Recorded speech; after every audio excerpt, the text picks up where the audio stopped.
So, as I mentioned on the other side of the break, many of us, myself included, choose to be landlords to build up our income and give us a kind of pension when we retire, because many of us don't have pensions like the politicians do. But what happens when your place gets trashed by the tenant? You would expect that the Landlord Tenant Board might have your back, right? Well, not so fast. We're joined now by Varun Sriskanda. He's a board member of the Small Ownership Landlords of Ontario, SOLO, here to speak with us. Hi, Varun. How are you? Good morning. How are you doing? Good. Thanks so much for joining me this morning. So can you just kind of give us a brief synopsis and explain what happened in this recent case of a not-for-profit group in Kitchener that found their place trashed? Yeah. This group in Kitchener had taken to the LTB an application for damages.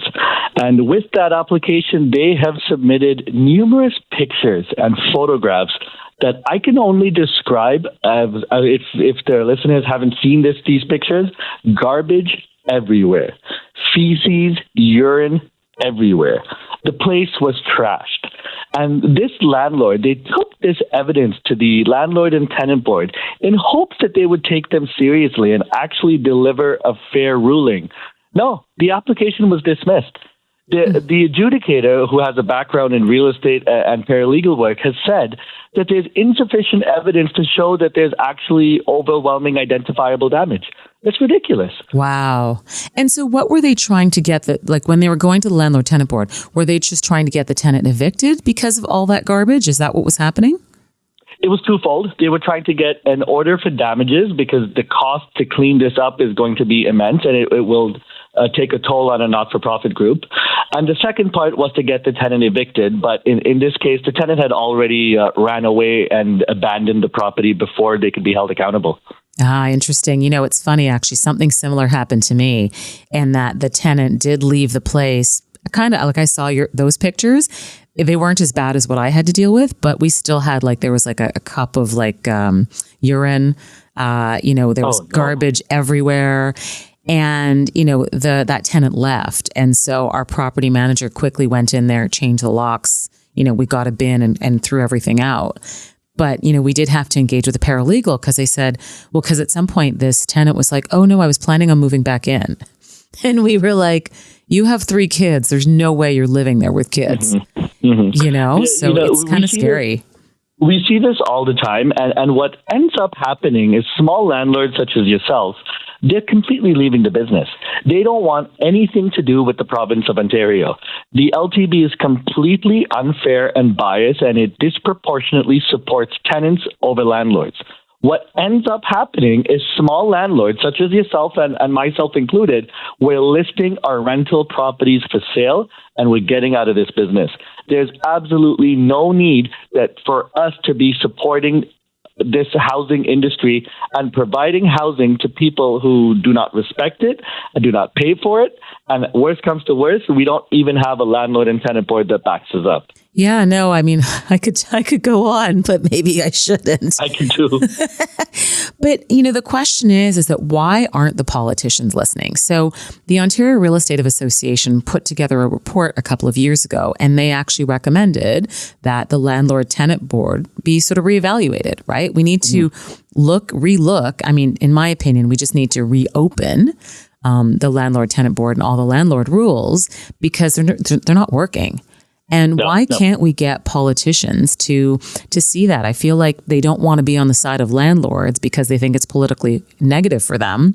And so therefore we can't get any resolutions. Yeah. Well, it's been said time and time again that the LTB needs a complete overhaul. Yeah. It's not enough for the LTB to just say that, we're abiding by the RTA and we're working within the RTA. The LTB has shown time and time again that they do not use common sense. They do not consider the evidence that's put before them. And time again, they are dismissing applications for small, minor errors and things that are just costing this province and Ontario landlords more money. Absolutely. And I just want to say that you mentioned RTA, and I just want to let people know that stands for the Residential Tenancies Act, just in case people want to know. So, why can't the government make a change? Why is it? I mean, I guess it's not an easy switch to reopen the Residential Tenancies Act and relook at all the Landlord Tenant Board rules, but why don't they do it? Yeah, the government keeps throwing adjudicators at this problem.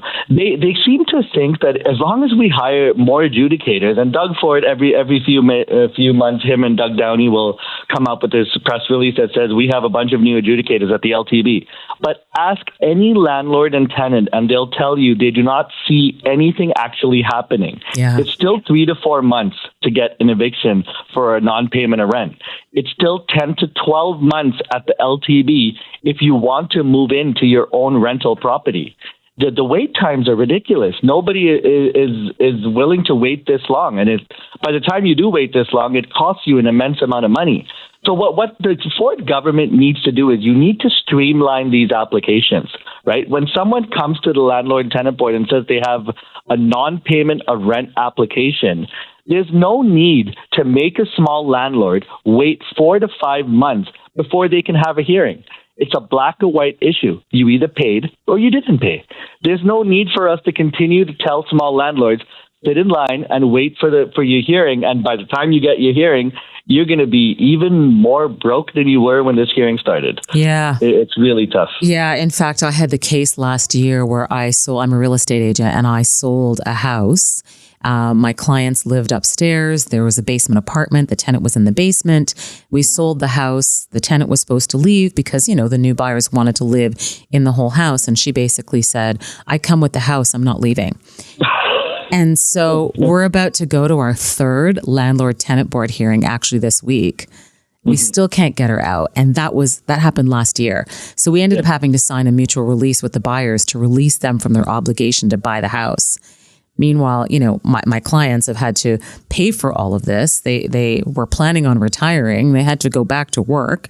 I mean, it's crazy what they are doing to private individuals who've chosen to become landlords. So, there's thinking out there that people don't believe in the financialization of housing. They don't believe that people like you and I should be able to be landlords and buy properties to rent them out. What would you say to people like that? That your other alternative is the government provides you housing.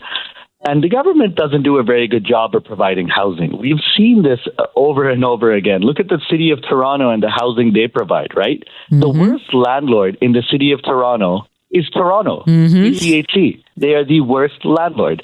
So the small landlords, such as yourself and me, we provide stable, clean, safe houses and condos for small families, growing families, for people in need, for people who really should not be in market rate rentals.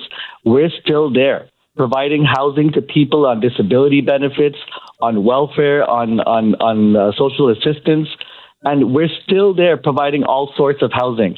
So for you to say that, and for anyone to say that nobody should be able to benefit from housing, it's not correct. We're here to provide a service, and we're here to provide a clean, safe, and affordable service. Yeah, it's absolutely ridiculous to assume that the government would step in to provide you housing. It's not going to happen. Rental housing is supposed to be a safe place for you to grow and save, for you to buy your first investment. Yeah, no, absolutely. I mean, obviously, I agree with you, and there's lots of us who we don't have pensions. We don't have government pensions. And so for me, I see having real estate investing as that is my pension, right? Like that is absolutely how I'm going to pay for my life after I retire, because I can't rely on, the government to give me money. And it's funny, I don't even think about, the old age security, or to me, I think, okay, if those things go away, I'm still good on my own because I've planned ahead for it. And there's lots of us that are trying to plan ahead for our lives, which is why we are becoming landlords. So, I think it's a shame that people don't see the value in what we're doing. But anyways, I think it's a complicated issue. Actually, it's not that complicated. I just wish there was more political will to do something about it. Wouldn't you agree? Absolutely. I wish politicians would pay attention and actually make the changes at the LTB. We need Doug Downey to really start sitting in on some LTB hearings. You will be shocked at some of the things that happen. Yeah, I don't think I would be now. Payment, and they get more time to pay. I know. Varun, thank you so much for joining us this morning. It's been great chatting with you. Always a pleasure. Thank you for having me. Thanks so much. That was Varun Sriskanda from the Small Ownership Landlords of Ontario, or SOLO for short. We even had a text from somebody mentioning that their cousin had to take a home a little bit later just because the tenants would not leave. Unfortunately, it is a common story. I wish it wasn't the case, and I do wish that there was some more government will to do something about the Residential Tenancies Act and the Landlord Tenant Board. But here we are.